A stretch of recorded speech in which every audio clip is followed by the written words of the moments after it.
이번 시간에는 70쪽부터 볼 거고요. 글의 내용을 간추리는 방법에 대해서 공부하겠습니다. 우리가 하나의 글을 읽고 간추릴 수 있는 방법을 잘 배워볼 거예요.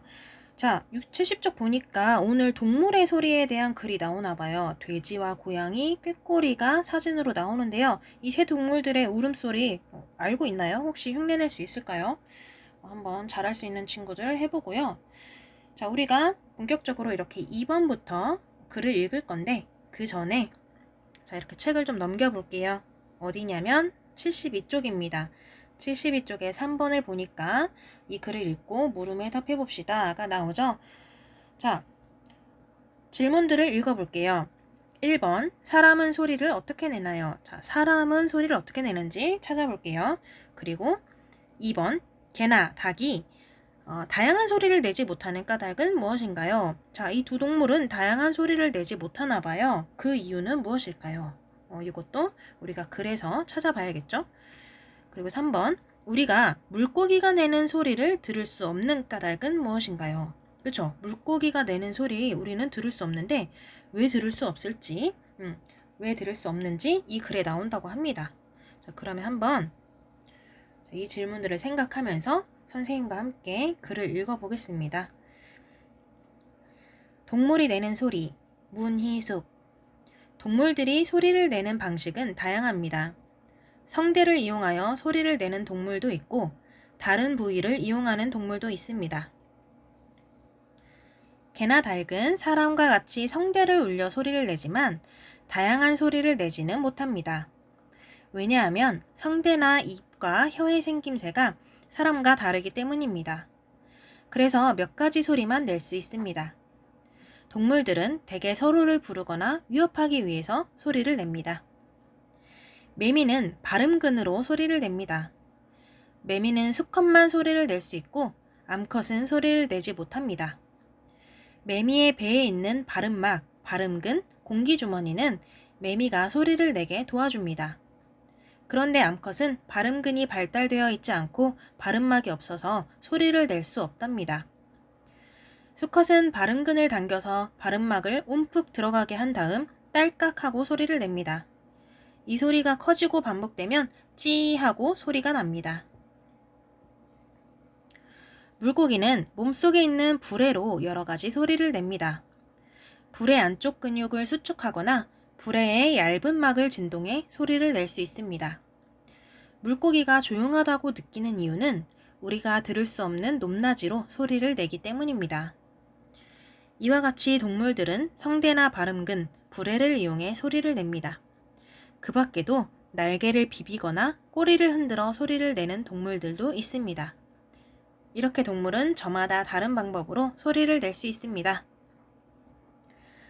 자, 이렇게 선생님이 읽어봤는데 선생님은 읽기만 했지만 우리가 중요한 부분 혹은 물음에 대한 답이 나와 있는 부분은 조금 밑줄을 긋거나 동그라미 표시를 하면서 읽으면 더 쉽게 눈에 잘 찾을 수 있겠죠? 자, 1번. 사람은 어떻게 소리를 내나요? 답이 어디 있었나요? 자, 표시하면서 읽은 친구들은 바로 찾을 수 있을 거예요.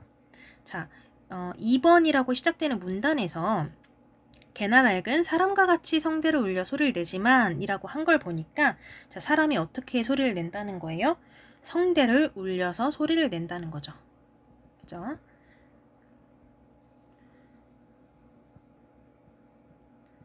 이렇게 써보겠습니다. 성대를 울려서 소리를 낸다.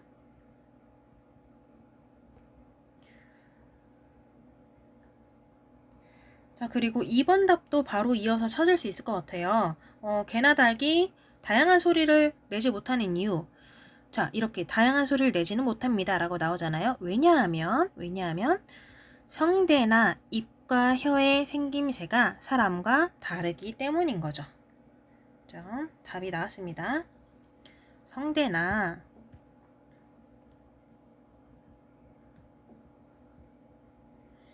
입과 혀의 생김새가 사람과 다르기 때문에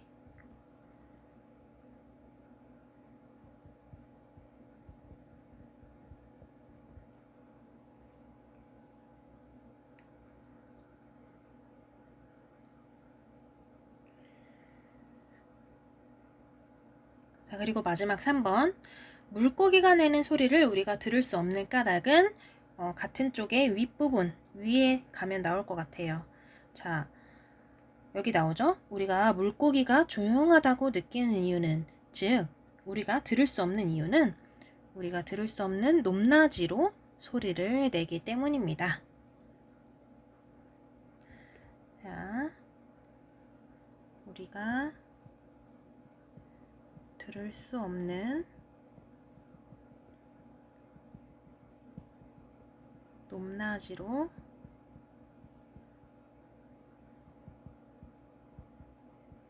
소리를 내기 때문에.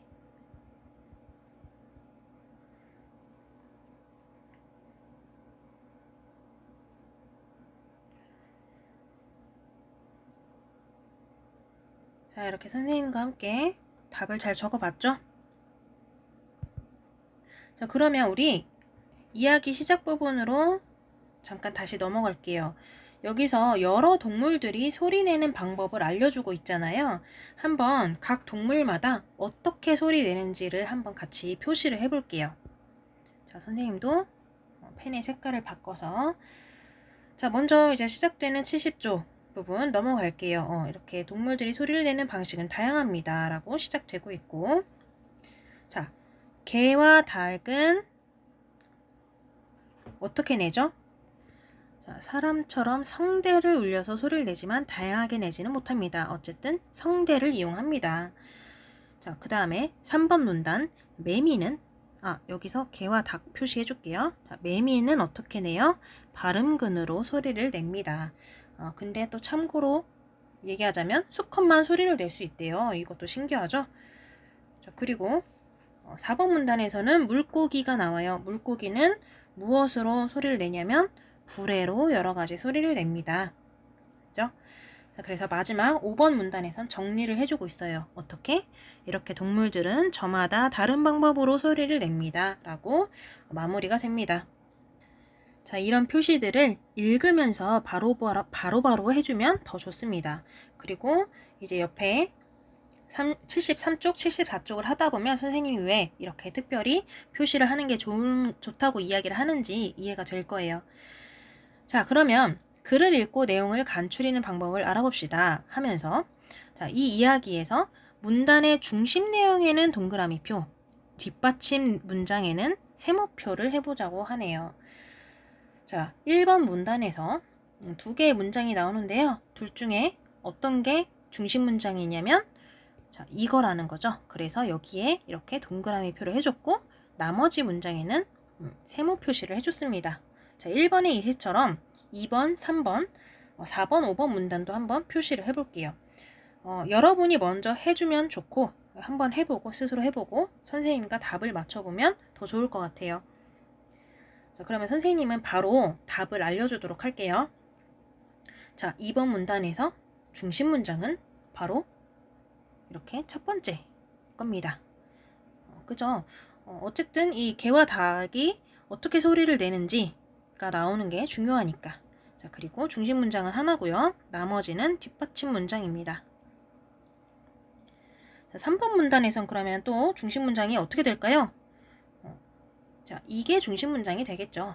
그리고 나머지 역시 뒷받침 문장이에요. 자, 넘어가겠습니다. 자, 4번. 네 번째 문단이에요. 물고기에 대해서 나오는 부분. 자, 이거 역시 물고기가 어떻게 소리를 냅니다. 이 문장이 중심 문장이 될 것이고, 나머지는 뒷받침 문장입니다. 여기서 주의해야 될 것은 무조건 첫 번째 시작되는 문장이 중심 문장인 것은 아니에요. 반드시 그런 것은 아니니까 주의하세요. 자, 그리고 이번에 마지막 5번째 문단이네요. 끝나는 부분. 자, 그러면 1, 2, 3, 4번 문단처럼 얘가 중심 문단일까요? 중심 문장일까요? 자, 바로 전에 주의를 줬었죠? 그렇지 않고 내용을 잘 봐야 돼요. 우리가 5번째 문장에서 앞에서 여기에 밑줄을 이렇게 그었잖아요. 그죠? 자, 바로 요게 중심 문장이 되고 나머지가 뒷받침 문장입니다. 자, 그러면 앞에서부터 이렇게 각 문단마다 중심 문장으로 동그라미 표시한 문장이 하나씩 있죠. 자, 이것을 이렇게 한번 옮겨 적어 볼게요. 자, 한번 여러분들이 적어 볼게요. 자, 중심 문장을 다 써보면 아마 이렇게 될 겁니다. 그죠? 선생님이 미리 한 번에 써봤어요. 그래서 이 중심 문장들을 잘 연결하면 이 글 전체를 간추린 게 된다는 뜻이에요. 굉장히 간단하죠? 그래서 간추리는 방법, 중심 문장을 잘 찾아라. 자, 우리가 한번 그러면 국어활동의 글을 이용해서 다시 한번 연습을 해볼게요. 자, 여러분 국어활동 28쪽을 준비하겠습니다. 국어활동 28쪽, 29쪽입니다. 자, 국어활동에서는 옛날과 오늘날의 우비라는 짧은 글이 나오거든요. 자, 이 글을 읽어보고 이렇게 29쪽에 역시 각 문단에서 중심 문장을 찾아서 보고 이걸 연결하면 이 글을 간추린 게 된다. 자, 한번 해볼게요. 먼저 글을 읽겠습니다. 여러분들 중심 문장이라고 생각하는 부분 한번 이렇게 먼저 밑줄을 그어보세요. 옛날과 오늘날의 우비. 비가 올 때 사용하는 도구에는 어떤 것이 있을까? 옛날 사람들은 비가 올 때면 삿갓이나 도롱이를 사용했다. 삿갓은 대올이나 갈대로 거칠게 엮어 만든 모자이다. 반면 도롱이는 지피나 띠 같은 풀을 두껍게 엮어 만든 망토이다. 삿갓과 도롱이를 함께 쓰면 비를 맞지 않고 양손을 자유롭게 움직일 수 있다. 그래서 농부들은 삿갓과 도롱이를 많이 활용했다. 오늘날 사람들은 천이나 비닐로 만든 가벼운 우산을 쓴다. 처음에 우산은 갈색이나 검은색 비단에 쇠살을 붙인 모습이었다. 그런데 비단에 쇠살을 붙인 우산은 비에 젖으면 무거웠다. 그래서 비에 잘 젖지 않는 천과 가벼운 소재로 우산을 만들었다. 요즘에는 자동식 우산이나 접이식 우산도 있다. 자, 중심 문장, 각 문단의 중심 문장 혹시 어디에 밑줄 그었나요? 자, 이 글의 제목이 일단 옛날과 오늘날의 우비잖아요. 그죠? 그래서 선생님은 어디에 밑줄 그을 거냐면 옛날 사람들은 비가 올 때 삿갓과 도롱이를 사용했다. 첫 번째 문단, 1번 문단에서는 옛날 사람들의 우비에 대해서 설명하는 내용이었고, 자, 2번 문단은 오늘날 사람들이 어떤 것을 우비로 쓰는지, 어떤 우산을 쓰는지 이런 내용이 나오죠. 그래서 이렇게 밑줄을 그을 것 같아요.